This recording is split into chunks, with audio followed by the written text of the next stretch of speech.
All of us are products of our environment. What we eat, what we drink, the air we breathe. All of it shows up inside us. And doctors don't like what they're finding in adults and especially in kids. He's 18 months old. He's been on the plan for 18 months, and he's loaded with a chemical I'd never even heard of. Discovering the chemicals inside you and me. I think we have about a gallon so far. Excellent. Yeah. When we come back.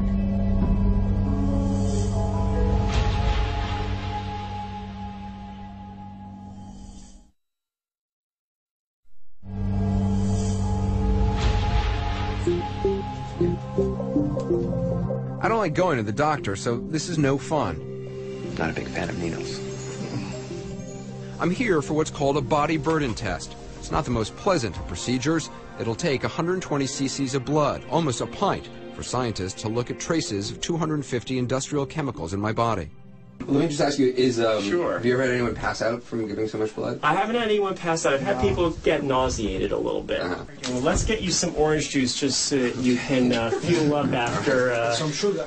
Public health experts are only beginning to understand what harm, if any, low-level chemical exposure can cause. Dr. Leo Trasande worries most about children. We're currently in an epidemic of chronic disease among American children. Rates of asthma, childhood cancers, birth defects, and developmental disabilities are all on the rise, and increasingly are being attributed to chemicals that we're all exposed to on a day-to-day basis. You really consider it an epidemic? I do consider it an epidemic. Rowan and Michaela Holland are some of the first children to sound the alarm. In the beginning, I wasn't worried at all. I was fascinated. You made this science class? Is that what you said?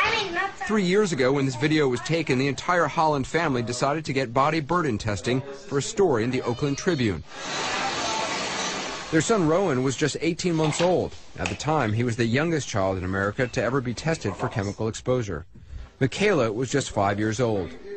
I thought that would be really interesting to see, you know, if mom and dad are high in something, would the kids be high in it too?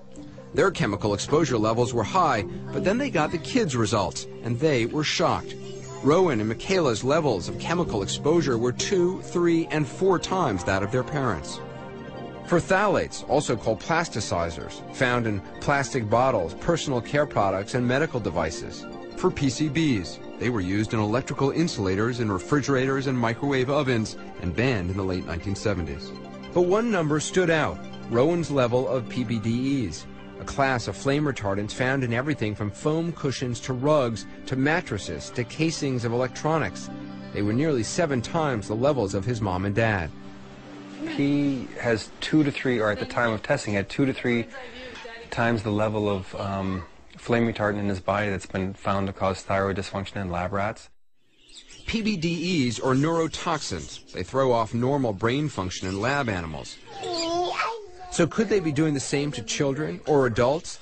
The answer is we don't know.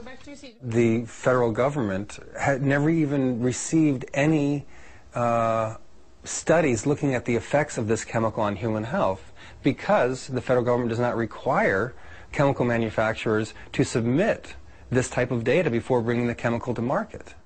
You heard right. The Environmental Protection Agency, which is responsible for chemical regulation, doesn't require manufacturers to test for the effects of new chemicals on human health before getting approved. What's more, the approval process can take as little as 90 days.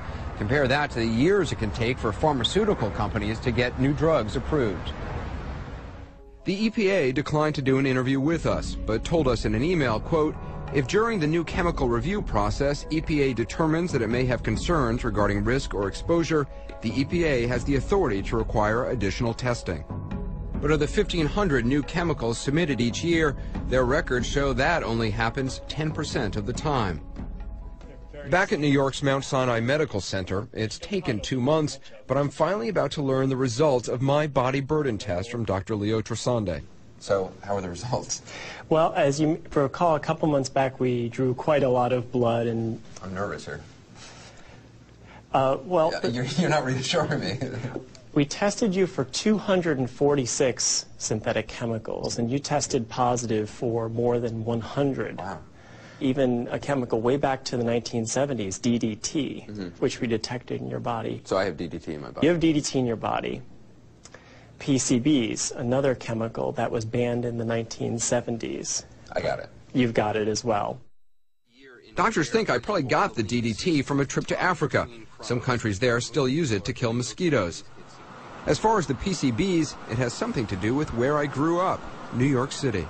Growing up on the street, eating fish, those fish probably came from the Hudson River. Right. Back in the 1970s, there was a major dump of PCBs into the Hudson River. The PCBs were eaten up by fish. Which were then, of course, eaten by me.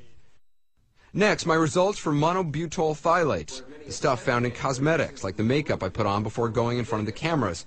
I tested above the 95th percentile. So what does that mean? The alarming one is the potential for infertility. We asked Jack Gerard, the president of the American Chemistry Council, if phthalates could cause infertility. There's no risk to the human health.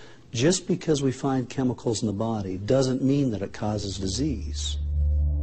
But some scientists disagree, and they point to this. These flies may look like comets, but they're actually sperm. The sperm on the right was exposed to higher levels of phthalates. It has a longer comet-like tail, which indicates more general DNA damage. I suspect that the reason that you've got a very high level of phthalate is you probably put a lot of makeup on a lot of the time.